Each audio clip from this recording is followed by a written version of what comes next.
Narrativas do Antropoceno, um espaço destinado à difusão e ao debate de questões como crítica literária em tempos de crise ambiental e climática, literatura e direito à vida, cultura dos povos indígenas, gênero, raça e meio ambiente, pós-colonialismo, direito ambiental, ecocrítica do cinema, do teatro e da música, teoria do discurso, política cultural, ecologia e socioambientalismo.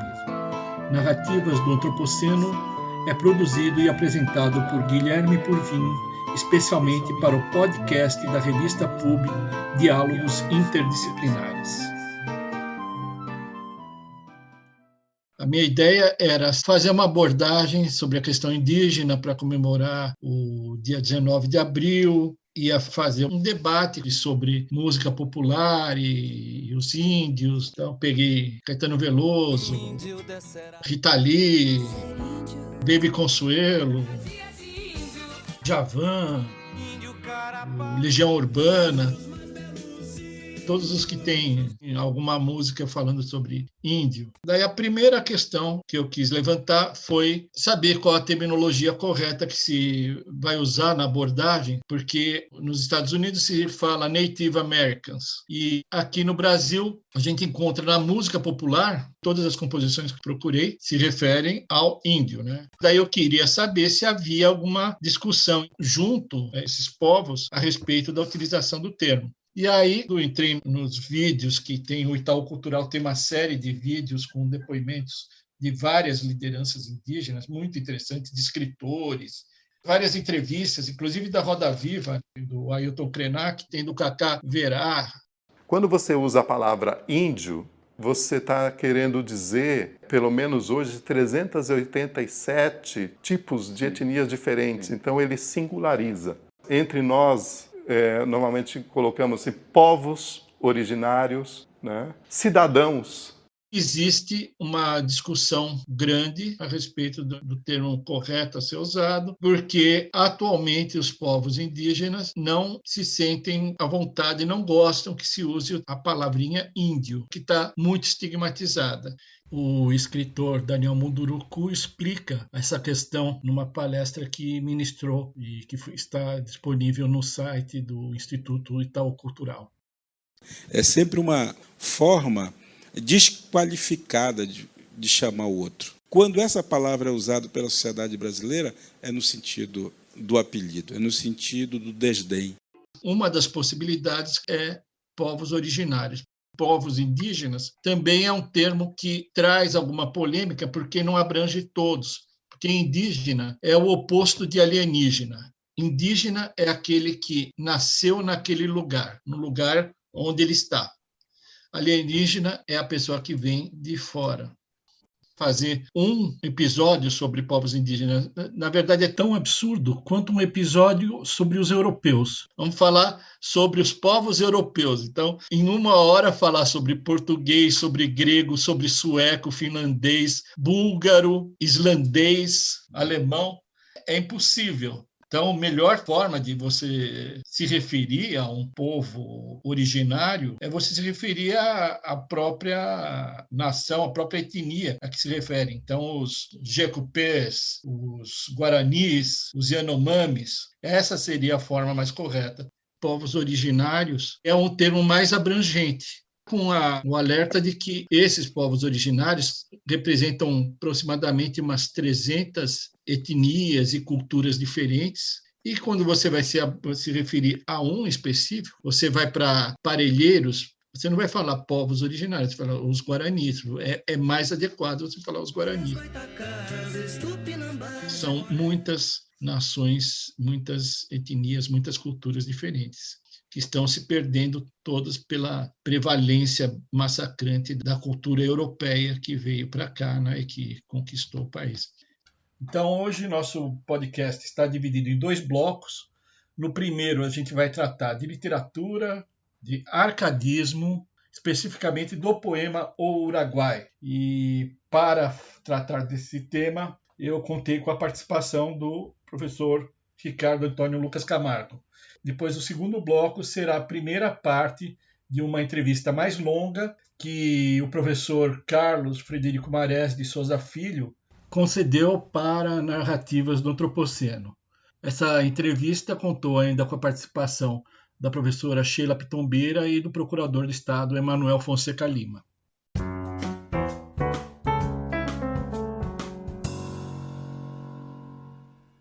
Como o nosso programa, nosso podcast, busca fazer um diálogo entre questões jurídicas, literárias, nos campos da biologia, da química, enfim, diálogos interdisciplinares, eu pensei, então, em fazer um levantamento das diversas obras que nós temos na literatura brasileira e que tratam dos povos originários. Claro que se formos tomar desde o começo, desde a Carta de Pero Vaz de Caminha, nós vamos encontrar uma multiplicidade de referências aos povos originários, aos povos que estavam aqui. Então a gente busca um marco histórico na formação da literatura brasileira e eu vou seguir mais ou menos a linha adotada pelo professor Antônio Cândido na formação da literatura brasileira. Iniciar com um poema que foi considerado decisivo na formação da nossa literatura e que é já do período do arcadismo, ou seja, o Brasil já estava ocupado fazia mais de 250 anos.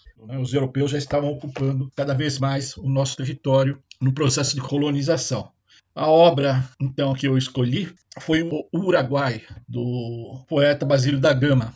E a gente pode tentar avançar com o tempo, em futuros episódios, falar talvez do Caramuru, do período romântico, Gonçalves Dias, José de Alencar, e avançando no tempo, chegar até o século XX com Mário de Andrade, Macunaíma, Raul Bopp, Guimarães Rosa, Antônio Calado, Márcio Souza, Ana Maria Miranda, Darcy Ribeiro, Bernardo Carvalho, mais recente, até chegar aos escritores, poetas, romancistas, contistas, integrantes desses povos originários. Então, começar a conhecer a obra escrita pelos próprios protagonistas. Então, o caso de Daniel Munduruku, de Olívio Jacupé, de Cristiano Guapichana, Eliane Potiguara e tantos outros e outras escritores e escritoras integrantes dessas comunidades. Então vamos começar com o Uruguai. É assim mesmo que se fala. Não é o Uruguai, é o Uruguai. Neste bloco eu contei com a colaboração do professor Ricardo Antônio Lucas Camargo, da Universidade Federal do Rio Grande do Sul.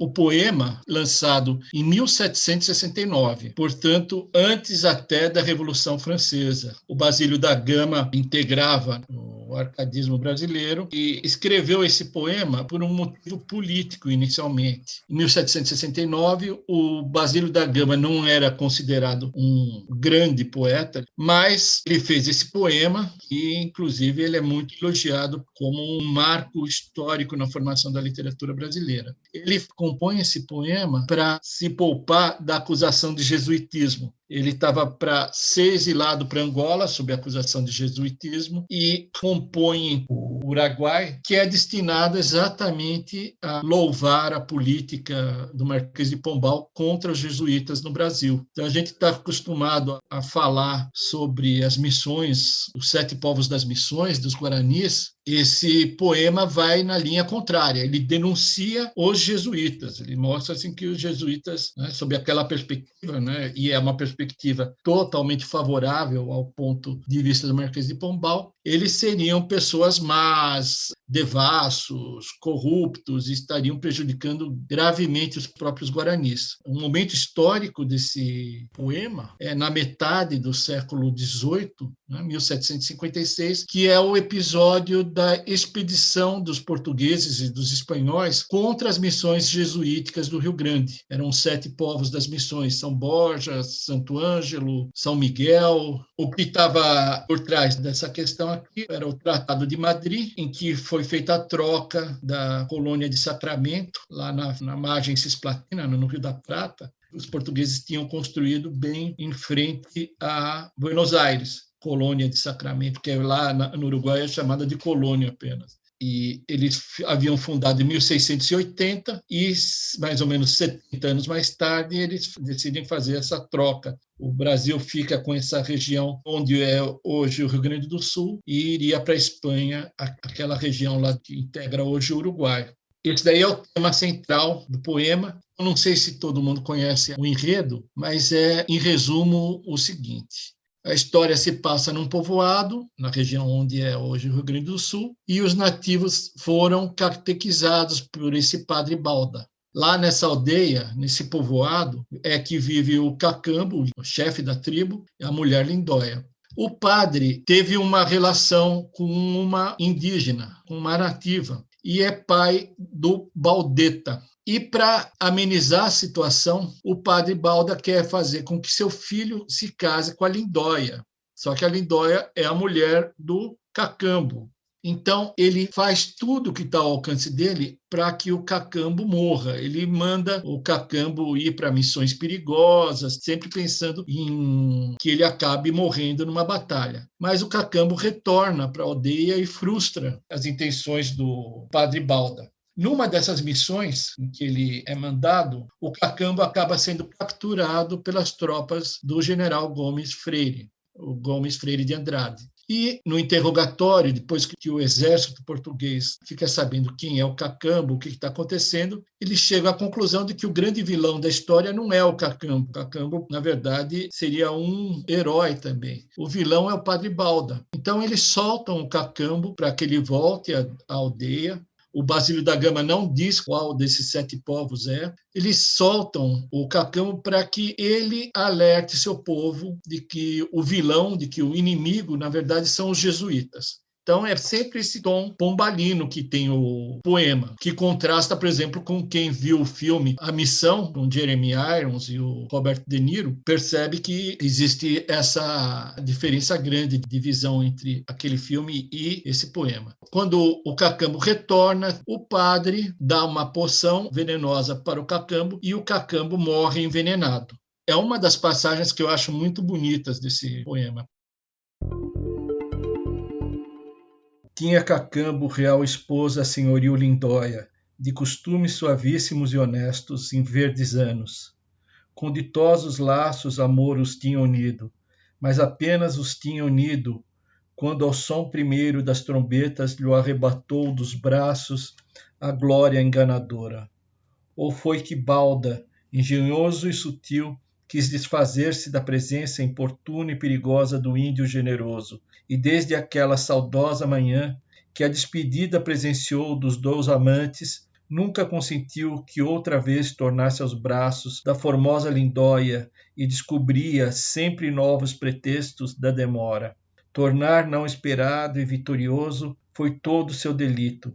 Não consente o cauteloso Balda que Lindóia chegue a falar ao seu esposo, e manda que uma escura prisão o esconda e aparte da luz do sol. Nem os reais parentes, nem dos amigos a piedade, e o pranto da eternecida esposa abranda o peito do obstinado juiz. Até que a força de desgostos, de mágoas e de saudade, por meio de um licor desconhecido que lhe deu compassivo Santo Padre, jaz o ilustre Cacambo, entre os gentios, único que na paz e em dura guerra, de virtude e valor deu claro exemplo. Chorado ocultamente e sem as honras do régio funeral, desconhecida pouca terra, os honrados ossos cobre, se é que os seus ossos cobre alguma terra. Cruéis ministros, encobri ao menos a funesta notícia. Ai que já sabe a assustada amantíssima Lindóia o sucesso infeliz. Quem a socorre? Que aborrecida de viver procura todos os meios de encontrar a morte, nem quer que o esposo longamente a espere no reino escuro aonde se não ama. Então, essa daqui é a primeira passagem que é mais conhecida do Uruguai, que é a morte do Cacambo, do herói. Aí, com essa morte, o campo está livre para que a Lindóia se case com Baldeta, né? O campo está livre para que o padre, né, o Balda, promova o casamento da Lindóia com seu filho Baldeta. Mas a Lindóia está totalmente arrasada com a morte do marido e ela se deixa matar. Ela deixa que uma cobra venenosa a morda, né? A pique. Então, essa daqui acho que é a passagem mais conhecida, que é a morte de Lindóia. Inclusive, existe um quadro bastante conhecido do José Maria de Medeiros, datado de 1882, que é justamente sobre a morte de Lindóia. Esse quadro faz parte do acervo do Instituto Ricardo Brenan, em Recife. Então, vou ler também esse trecho. Não faltava, para se dar princípio à estranha festa, mais que Lindóia. Há muito lhe preparam todas de brancas penas revestidas, festões de flores às gentis donzelas. Cansados de esperar ao seu retiro, vão muitos impacientes a buscá-la. Estes, de crespa tanajura, aprendem que entrara no jardim triste e chorosa, sem consentir que alguém a acompanhasse. Um frio susto corre pelas veias de Caititu, que deixa os seus no campo, e a irmã, por entre as sombras do arvoredo, busca com a vista e teme de encontrá-la. Entram, enfim, na mais remota e interna parte de antigo bosque escuro e negro, onde ao pé de uma lapa cavernosa cobre uma rouca fonte que murmura, curva latada de jasmins e rosas.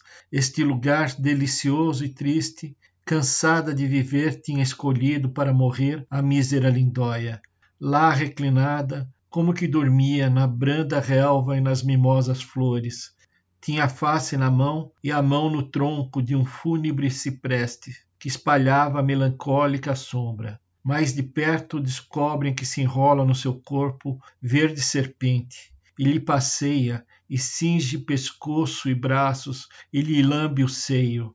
Fogem de a ver assim, sobressaltados, e param cheios de temor ao longe, e nem se atrevem a chamá-la, e temem que desperte assustada e irrite o monstro, e fuja e apresse no fugir à morte. Porém o destro Caititu, que treme do perigo da irmã, sem mais demora dobrou as pontas do arco e quis 3 vezes saltar o tiro, e vacilou 3 vezes entre a ira e o temor. Enfim, sacode o arco e faz voar a aguda seta que toca o peito de Lindóia e fere a serpente na testa, e a boca e os dentes deixou cravados no vizinho tronco.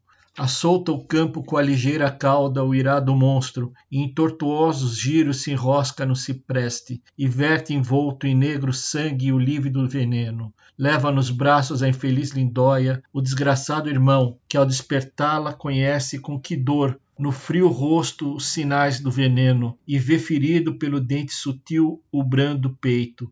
Os olhos em que amor reinava um dia, cheios de morte, e muda aquela língua que ao surdo vento e aos ecos tantas vezes contou a larga história de seus males.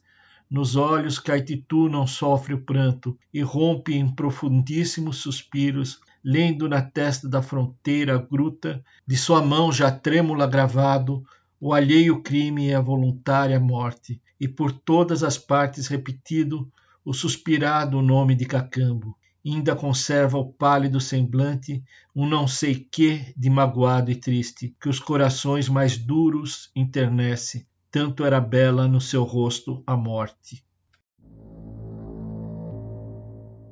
Essa estrofe, acho que não tem quem não se lembre dela, né? Tanto era bela no seu rosto a morte é o auge do poema, é a frase mais inspirada que eu acho que tem.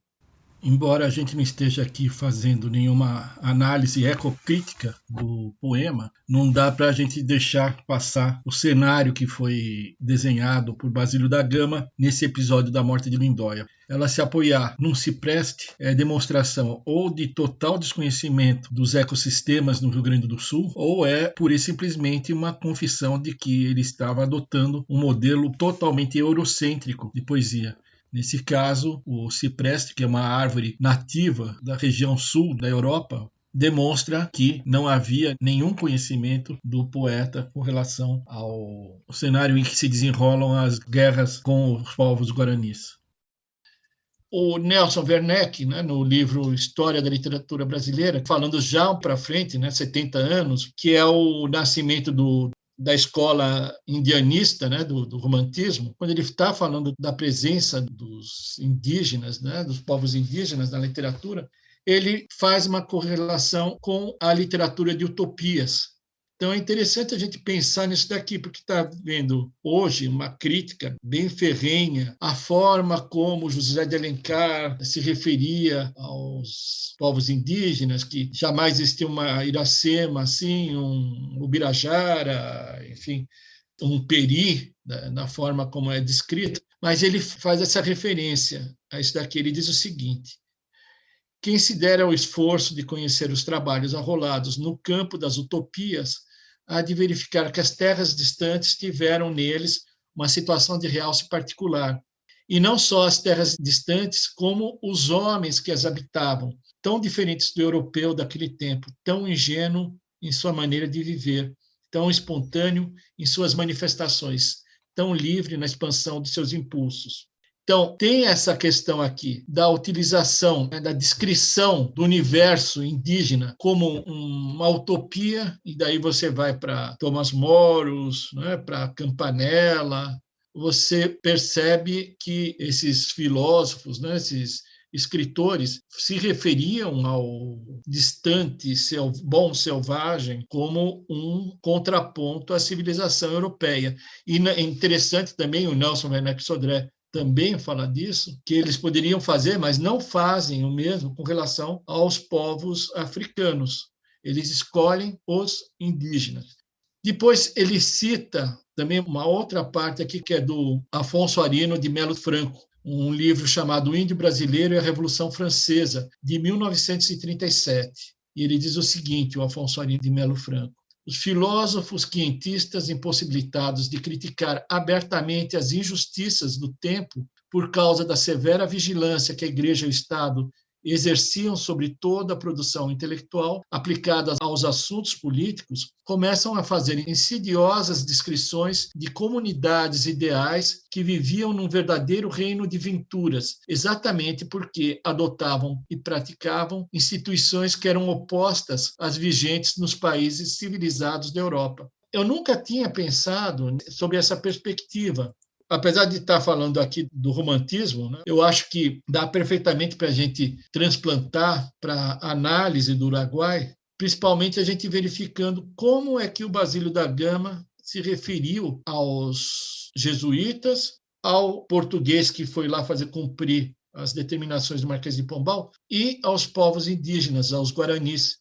Ele cria essa idealização que pode não corresponder exatamente ao que era. Quer dizer, não corresponder exatamente, estou sendo eufemista, né? Porque, na verdade, o Basílio da Gama nunca foi sequer para a região.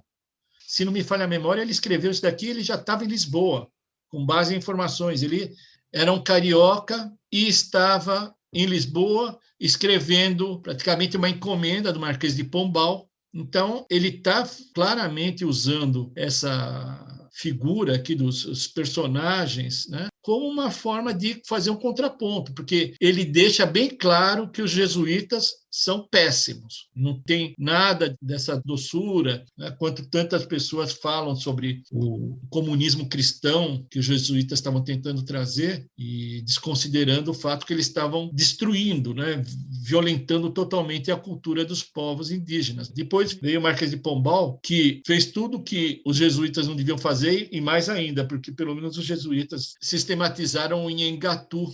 Pelo menos se falava a língua dos povos indígenas. Havia uma certa deferência, um certo respeito a esses povos.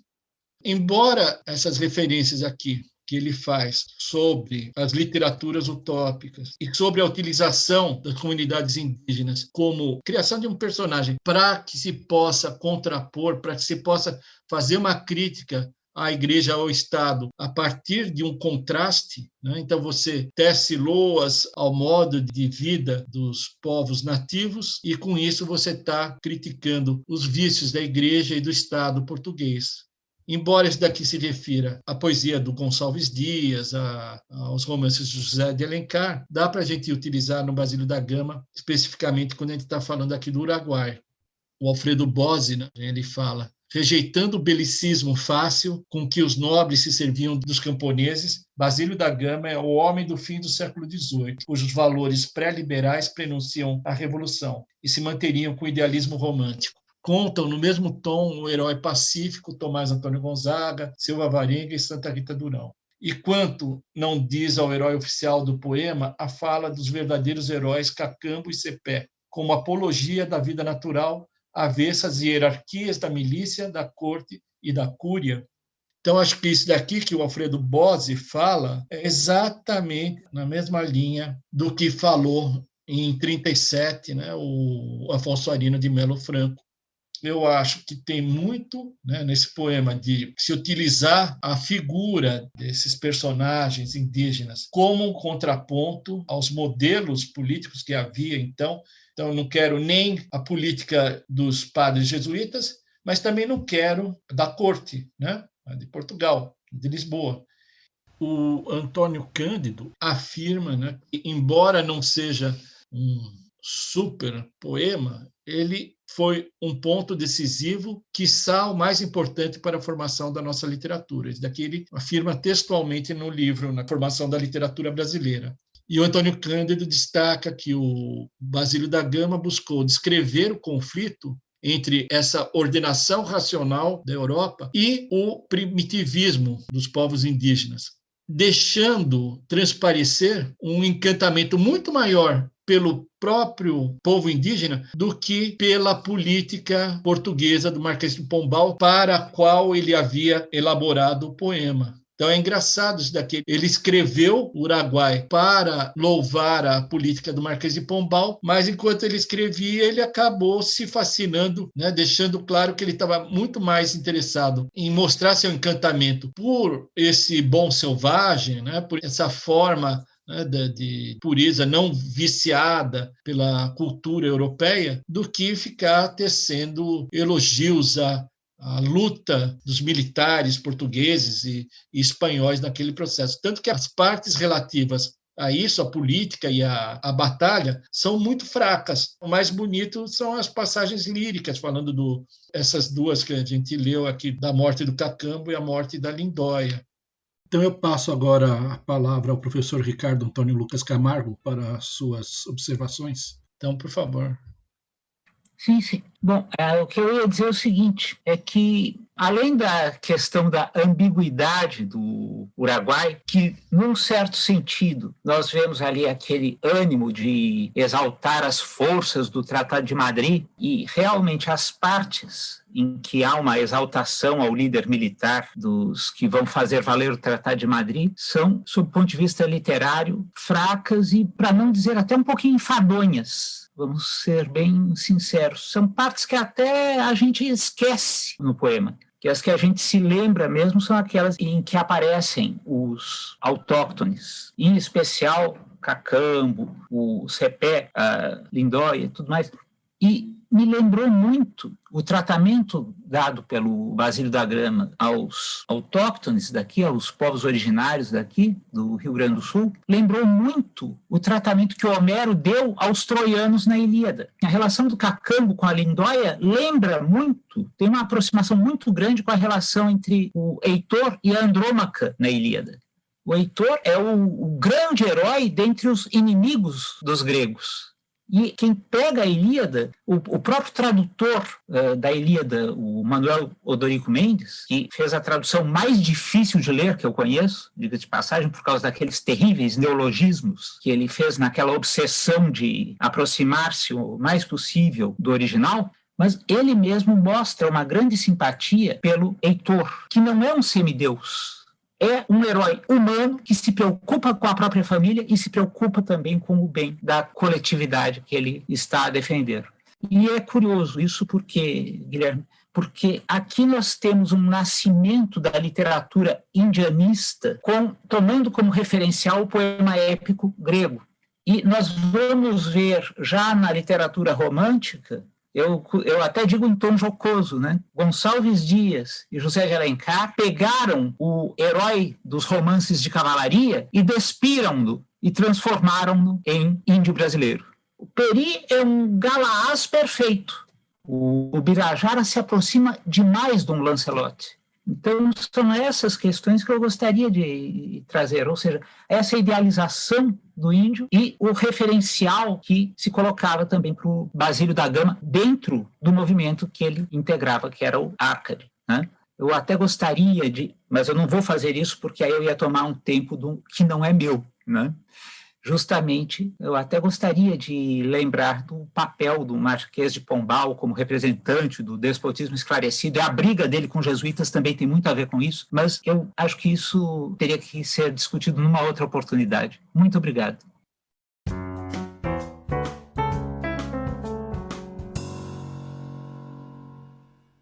Nesta segunda parte de nosso podcast, nós vamos entrevistar Carlos Marés, procurador do Estado do Paraná e ex-presidente da FUNAI. Participaram dessa nossa entrevista também os colegas Sheila Pitombeira e Manuel Fonseca Lima.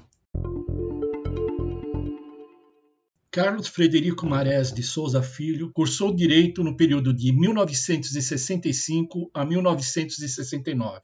Já participando do movimento estudantil secundarista, optou pelo direito, que era a área mais afeta às ciências sociais. Devido à sua participação na luta pela democracia, foi condenado 2 vezes pela Lei de Segurança Nacional e exilado em 1970, passando primeiramente pelo Uruguai e em seguida, com a eleição de Salvador Allende, se estabelecendo no Chile. Com o golpe de Augusto Pinochet, foi expulso daquele país e obteve junto à ONU asilo político na Dinamarca. Com a Revolução dos Cravos e a independência das colônias portuguesas na África, recebeu 2 convites diferentes. O primeiro era para lecionar na Universidade de Maputo. O segundo, para se tornar o primeiro advogado de São Tomé e Príncipe. Optou pelo segundo convite para ficar no Atlântico, muito embora recebendo salários mais baixos. Ali permanece por 2 anos e, com a anistia em 1979, volta para o Brasil. Em 1981, Marés é aprovado no primeiro concurso para procurador do Estado do Paraná, carreira que optou por vocação. Concluiu o mestrado e, em 1991, iniciou a atividade de magistério superior na PUC do Paraná, criando com o hoje ministro Edson Fachin a cadeira de Direito Agroambiental, que em seguida passaria a denominar-se Direito Socioambiental. Como foi essa transformação da perspectiva de um direito agroambiental para o socioambientalismo? Em que ano foi e como é que se formou essa ideia? Tem alguma relação com o Instituto Socioambiental?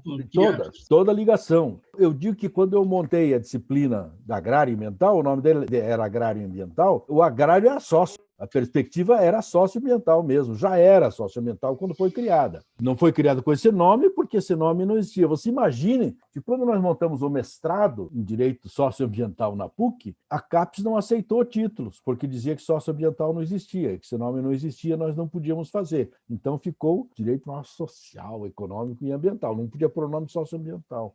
Mas a ideia do socioambiental ele surge porque a minha formação, aqui no Brasil ainda, como eu disse que eu entrei no Direito pelas Ciências Sociais, eu tinha, naquela época, uma das coisas que a esquerda discutia bastante era a antropologia. Tinha na antropologia um dos espaços de discussão da questão social latino-americana, que era uma questão também que nascia. E no Brasil não se lia América Latina naquela época. Autores da América Latina eram raríssimos. Eu fui conhecer a literatura latino-americana, de repente, assim, me caiu no colo a literatura americana quando eu cheguei no Uruguai. Quando eu entrei numa livraria e comecei a ver aquela quantidade de autores maravilhosos que não eram nem traduzidos, nem lidos, nem sabidos aqui no Brasil, não é? Mas naquele momento, então, a questão latino-americana era uma questão que estava presente. Então, a questão da antropologia estava presente. Do outro lado, a antropologia latino-americana estava sofrendo um crescimento muito grande, inclusive no Brasil, não é? Já estava começando a tomar áreas de ciência.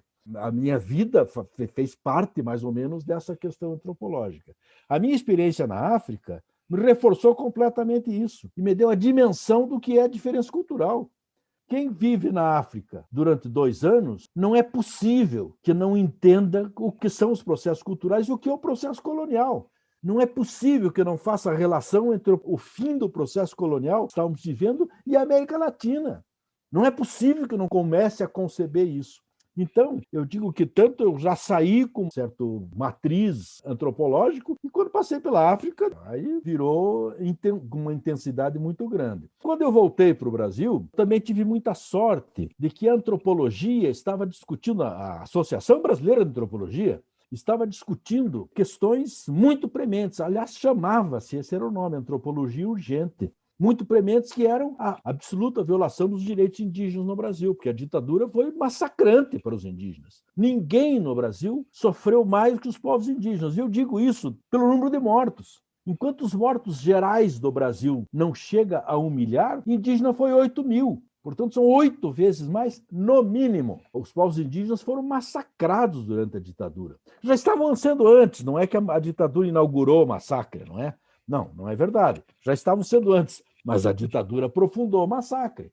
Então, a antropologia, no final da década de 70, as universidades, a USP, a Unicamp, a Universidade de Brasília, da Bahia, as universidades, nos estudos de antropologia, estavam muito preocupados com essa violação permanente de direitos. E não tinha advogados. Mais uma vez, eu entro em um lugar que não tem advogados. Já fui para São Tomé porque não tinha advogado. Aí entro nessa história, me chamaram, junto com pouquíssimos advogados, entre eles um grande jurista, que é o Lamartine Correia Lira, que provavelmente vocês conhecem das obras, a dupla natureza da personalidade da pessoa jurídica. Junto com ele, nós fomos para um debate a respeito dos direitos indígenas. Só que ele não foi. Acabou nesse debate ficando eu absolutamente sozinho, junto com uma grande quantidade de antropólogos, liderados pelo presidente da Associação Brasileira de Antropologia na época, que era Silvio Coelho dos Santos, que era um militante na defesa dos direitos indígenas. Só que era antropólogo. Então, eu tive uma relação com o Silvio muito grande e aí comecei a ajudar a descortinar os direitos indígenas.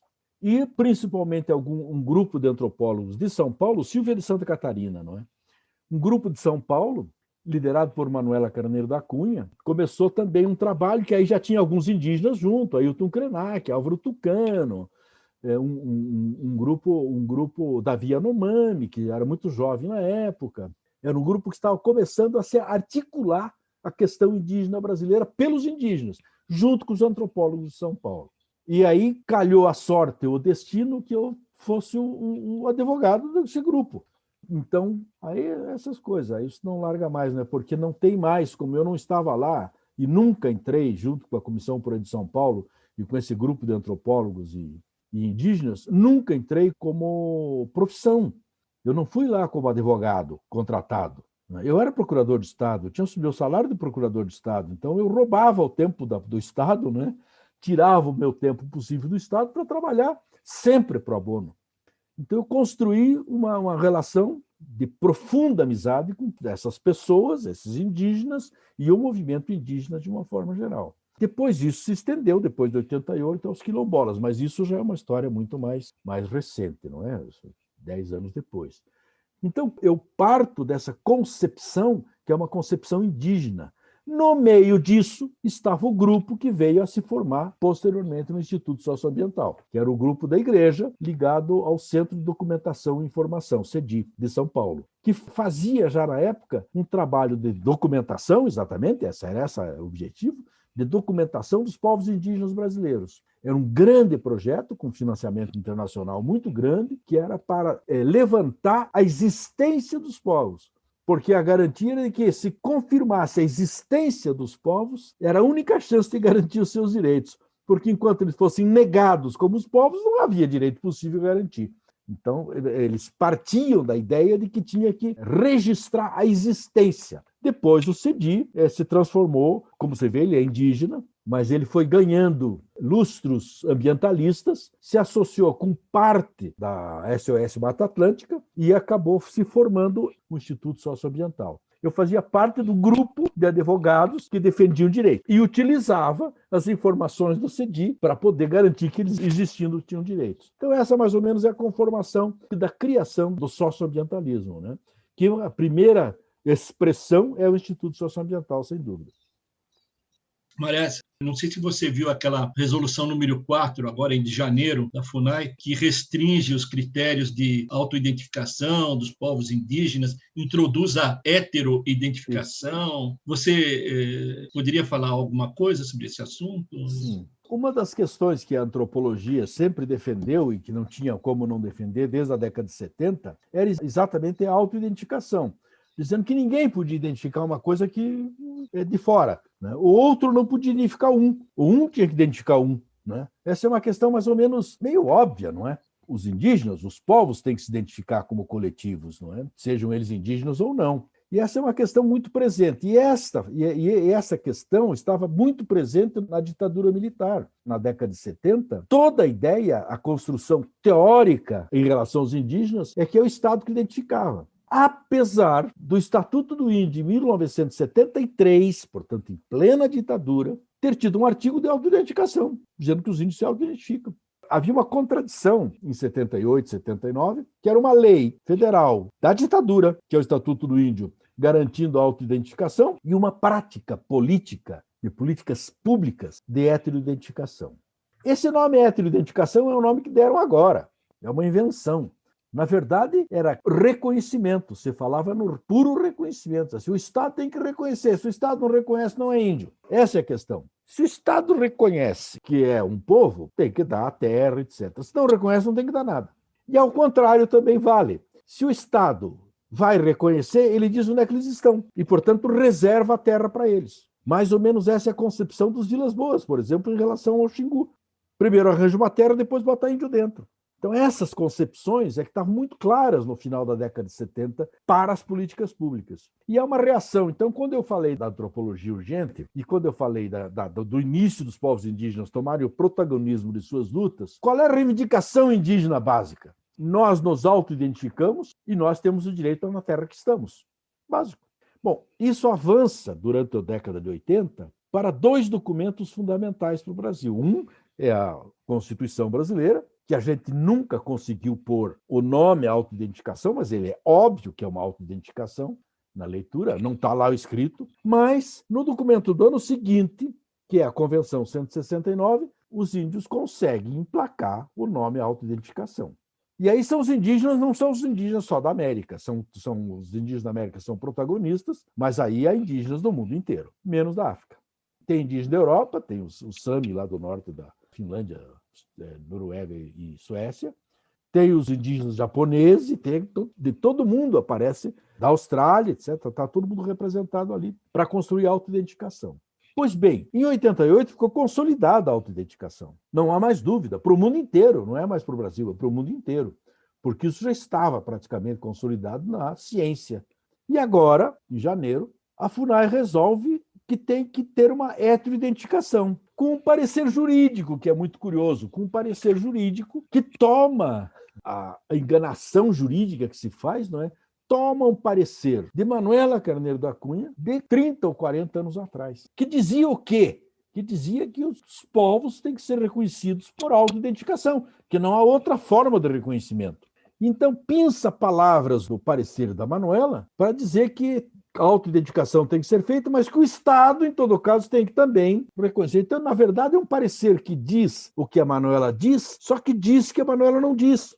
É um parecer maroto do ponto de vista teórico, mas ele só diz o que a Manuela diz. É muito engraçado, eu conversei com a Manuela sobre o parecer. A Manuela estava indignada com o parecer. Mas o seu avô lê o parecer e diz, não, Manuela, mas você disse tudo isso aqui. Só que a conclusão é o contrário. Então, já que os indígenas têm auto-identificação, o Estado tem que identificá-los com heteroidentificação. É louco. E para que isso? Tudo surgiu dentro da FUNAI porque havia alguns indígenas exilados da Venezuela, é assim que consta, que queriam ter direito à vacinação no Brasil por serem indígenas, porque havia prioridade indígena. E a FUNAI não queria dar, porque não eram indígenas brasileiros. Então, toda a construção é de que existem indígenas, e existem indígenas brasileiros. Quem se identifica como indígena pode se auto-identificar, mas o Brasil tem que identificar se são indígenas brasileiros. Essa é a jogada maluca que tem na história. Para quê? Para não dar direitos individuais, não é? Na verdade, direito à vacina e outros direitos desse tipo. Portanto, o que a FUNAI faz é retroceder 40 anos para não reconhecer direito de alguns indivíduos, não é nem de povos. Claro que isso tem uma repercussão terrível. No momento em que se discute marco temporal, em que se tenta retirar direitos dos povos indígenas, em que se diminui, é um verdadeiro genocídio contra os indígenas, uma tomada de decisão dessa, claro que tem um efeito cascata muito grande, e ali na frente vai ser o não reconhecimento dos povos indígenas, porque já fazem isso na prática em relação à demarcação de suas terras. Não reconhece, mas se não reconhece a territorialidade, não reconhece o povo, é uma coisa meio junta, não é? Povo e território são praticamente uma coisa só. Se você diz que esse não é um território indígena, você não reconheceu o próprio povo. Então, isso já se faz na prática, isso potencializaria essa prática genocida. Então, professor Marés, pode se relacionar a questão do reconhecimento dos povos, da identidade dos povos, e uma ideia que apareceu muito nos anos 70, no período da ditadura militar, e hoje ela vem sido veiculada, vez ou outra, no sentido de, quando você reconhece essas comunidades, esses povos e as populações indígenas, você estaria reconhecendo, na verdade, como se fossem nações. E sobre nações, então, elas poderiam reivindicar independências como se fossem estados independentes, e essa ideia seria fomentada pelos Estados Unidos ou outros países que teriam interesse nas terras indígenas, que são brasileiras, e aí criaram toda essa história da autoidentidade das comunidades, porque existe esse discurso. Existia nos anos 70 e agora a gente está verificando novamente. O que eu indago é, quando o Estado brasileiro, em alguns momentos, como no período da ditadura militar e agora, ele se coloca como sendo o dono de toda a verdade, do reconhecimento de toda a cultura, de toda a comunidade indígena, e, com isso, quando ele deixa de reconhecer direitos fundamentais dessas comunidades, ele apresenta essa justificativa, ele associa esse seu poder de ele ser o responsável pelo reconhecimento da comunidade e da área onde essas comunidades habitam, porque senão isso não seria um território brasileiro, poderia ser alvo de ocupação de outras nações. Existe alguma relação nesse discurso atual com o que existia nos anos 70? O discurso, sim, o discurso é o mesmo. É o discurso desta direita internacional, não é, que pensa que tudo que não seja a lógica estreita do liberalismo, seja comunismo ou seja a tentativa das nações estrangeiras tomar conta do território. Essa formulação das nações indígenas como antinacionalidade brasileira se fundamenta em alguns equívocos e algumas ignorâncias, eu diria mais do que equívoco, porque equívoco é quando você erra, mas quando você tem a informação e não quer receber a informação, aí é ignorância, ou é má intenção. A história da ocupação territorial brasileira e a história da relação dos povos indígenas no Brasil é a história de uma interação com os povos indígenas na concepção do território brasileiro. O Rondon, quando saiu pelo mato afora buscando indígena e contatando e sendo amigo dos índios, etc., não fez outra coisa senão expandir território. Então, o que ele fazia nas fronteiras era a expansão de território. E como? Trazendo, ou tentando trazer, para dentro da brasilidade os povos indígenas. E então, nos grandes conflitos fronteiriços brasileiros, o Brasil sempre alegou a existência de povos indígenas relacionados com o Brasil. Portanto, é o contrário do que se tenta afirmar que os indígenas tentam fazer, vão virar uma nação, etc, etc. Essa é outra, eu diria, falácia. Por que é falacioso? Porque você pega uma categoria teórica, moderna, europeia, eurocêntrica de nação e tenta confundir esta concepção com o que seja uma nação indígena. As nações indígenas não são modernas. Elas não têm concepção de modernidade. Portanto, não têm concepção nem de território e nem de nação como os modernos têm. E, portanto, não estão nem um pouco preocupados em conceber uma forma estatal de organizar. Nem os grandes impérios. E nós pegamos a América inteira, de norte a sul, povo por povo, e são alguns milhares. Não tem nenhum que se reivindique ser nação independente, salvo, e isso é muito curioso, aqueles que os Estados Unidos impôs isso para poder roubar o território. Construiu uma nacionalidade própria para alguns povos, dando total independência naquele território para roubar o resto. Portanto, o único lugar na América onde há essa concepção territorial ligada à construção de independência é exatamente nos Estados Unidos. Por quê? Para poder usar o resto. Assim, vocês mandam aqui, nós mandamos aqui. Tudo uns pedacinhos pequenininhos, não é? Então, essa concepção é uma concepção fundada em princípios falaciosos, muito falaciosos. Mas ela é presente, as pessoas às vezes acreditam, não é? Mas as pessoas inventam coisas dos povos indígenas e ficam inventando a partir de conceitos modernos. O outro conceito que se cria, que se diz muito a respeito dos povos indígenas, que é uma concepção moderna, é que os índios, por exemplo, são machistas. Porque quem se relaciona com os brancos são os homens, não são as mulheres, em geral. Isso desde de Rondon. Agora, eles não se dão conta que o machismo vem daqui e não vai de lá. É que daqui se constrói, aqui, inclusive os missionários. Os missionários são homens que se relacionam com homens. E, portanto, não dá para dizer que aquele povo que está lá está se relacionando com homens, por homens, com homens daqui, que aquele povo quisesse se relacionar com homens, ou seja, machista na sua concepção de povo. Então, todas essas falsidades que se criam a partir de formulações teóricas da modernidade.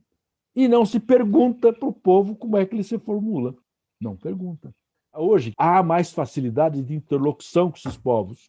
Se pode perguntar. E a gente pode perguntar claramente para as mulheres desses povos, hoje elas falam, como é que são essas relações internas. Né? Isso aí é completamente diferente do que imagina a insano pensamento moderno, que tira tudo como por sua própria régua. Né? Professor Marés, pelo menos a impressão que eu tenho quando eu estudo aí a história dos direitos indígenas no Brasil, é que em muitos momentos a gente teve umas posturas mais contraditórias. Havia movimentos no sentido de se estabelecer algum grau de proteção, mas por outro você tinha aí uma forte violência aí por parte do próprio Estado, de grupos que tinham interesse nas terras dos povos indígenas, né? Eu lembro aqui do relatório Figueiredo, de todos esses relatos de atrocidades que a gente teve aí durante o período da ditadura militar. E quando eu leio isso, eu acabo relacionando essa ideia do marco temporal, dessa tese do marco temporal. Ela não significa aí uma tentativa de apagar todo esse processo de violência que esses povos sofreram, de tentar de alguma forma legitimar esse genocídio? Pois é, Emanuel, a ação tanto do Estado brasileiro como de boa parte da intelectualidade brasileira e, obviamente, do pensamento jurídico brasileiro, né, é de uma ação que invibiliza os povos indígenas e, portanto, se são invisíveis, eles não têm muito o que reclamar, porque não aconteceram, não é? Então, todos esses atos essas teorias que surgem, né, tanto do marco temporal, assim como a teoria da demarcação das terras e as formulações jurídicas da demarcação das terras indígenas, são teorias e formulações práticas e concretizações da teoria no sentido de diminuir os direitos. Nós temos algumas sentenças no Brasil, dadas por alguns juízes, que são minoritários, evidentemente, mesmo porque são minoritárias as causas indígenas no Brasil, não é? Que expressamente dizem isso. Olha, a lei está dando muito direito aos povos. São direitos demais aos indígenas. Então, a justiça tem que recortar um pouco esses direitos. Alguns dizem expressamente. A decisão de Raposa Serra do Sol, que é uma decisão das mais importantes que nós temos no século XXI, a respeito de terras indígenas, não é? Eu diria eu diria a mais importante, né? Porque tem a maior densidade. Curiosamente, de uma coisa que não tinha conflito, que os tribunais não precisavam ter se intrometido. Mas os tribunais se intrometeram por quê? E o Supremo Tribunal se intrometeu por quê? Dando uma dimensão a essa decisão. O que estava em discussão? Estava em discussão se a União tinha direito ou não tinha direito de demarcar as terras indígenas. O que é que diz a Constituição? Diz textualmente, a União tem a obrigação, não é nem um poder, uma faculdade, um direito, tem a obrigação de demarcar as terras indígenas. Ponto. Então, o Supremo não tinha que se meter mais nessa conversa, a não ser para dizer que a União tem a obrigação de demarcar as terras indígenas. E essa demarcação já estava ocorrendo fazia 30 anos. E faltava a assinatura do presidente, que o presidente em 30 anos se negava a assinar. Uma demarcação já feita, acabada. E o Lula teve a coragem de assinar um belo dia. Nem me perguntem por quê. Eu não saberia responder.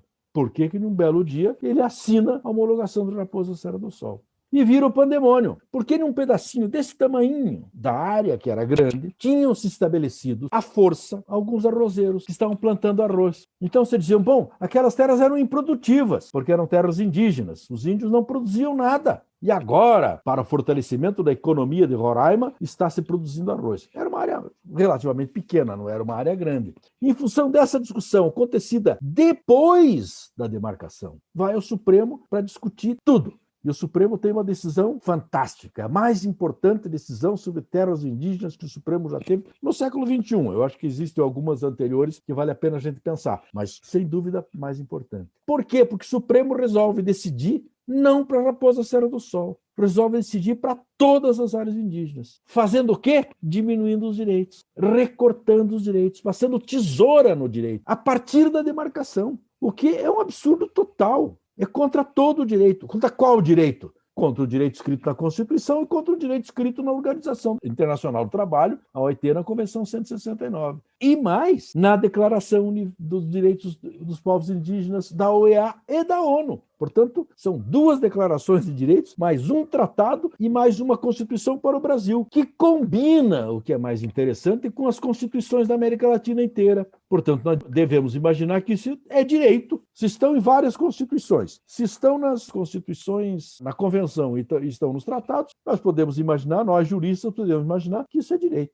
Entretanto, o Supremo recorta esse direito, diminui esse direito. Uma das teses de diminuição do direito é exatamente o marco temporal. E a segunda tese importante de recorte é também dar a importância que a demarcação não tem. Porque a terra indígena é porque é indígena, não é porque foi demarcada. Então, os nossos tribunais, os nossos juristas e os nossos administradores estão permanentemente tentando retirar, recortar, diminuir os direitos conseguidos pelos povos indígenas nas instâncias que lhes são próprias. É a Constituinte, é a OIT e são as declarações internacionais.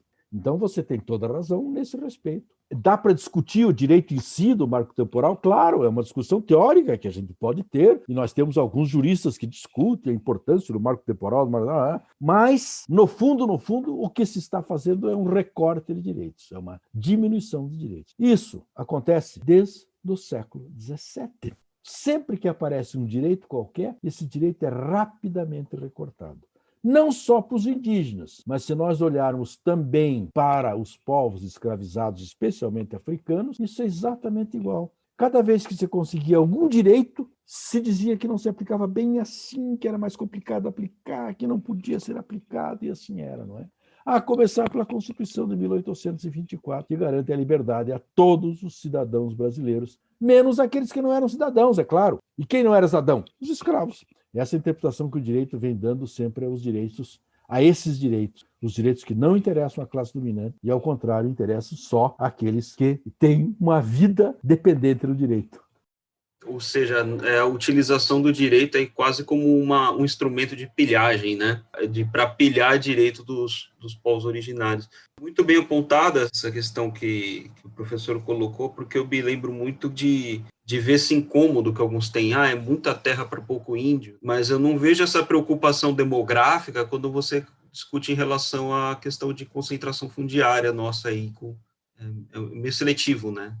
Essa concepção de muita terra para pouco índio, ela tem 2 questões. A primeira que é uma mentira, não é? É uma mentira porque nós estamos falando de coisa completamente diferente. E aí a segunda é isso que você apontou. O que existe, na verdade, é muita terra para pouco proprietário, não é? Os proprietários de terra no Brasil e na América Latina, mas no Brasil muito especialmente, tem muita terra. E esta terra, concentrada em muita, gera um déficit nacional social e econômico. Porque, obviamente, que se essa terra está mais produzida por mais gentes, mais famílias, etc., as economias locais têm mais força. E as economias locais tendo força, pois nacionalmente isso cresce. Nós todos, praticamente todos, os assentamentos do MST no Brasil geram mais renda para os municípios do que qualquer latifúndio. Mas não é só mais renda do que é produzido nos assentamentos e no latifúndio.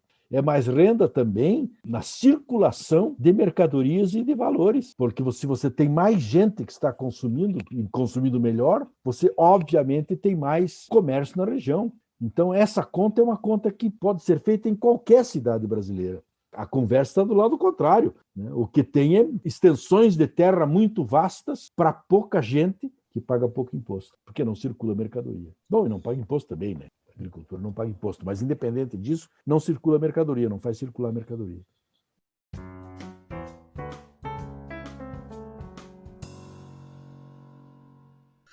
A segunda parte desta entrevista com o professor Carlos Marés será apresentada no próximo episódio de Narrativas do Antropoceno.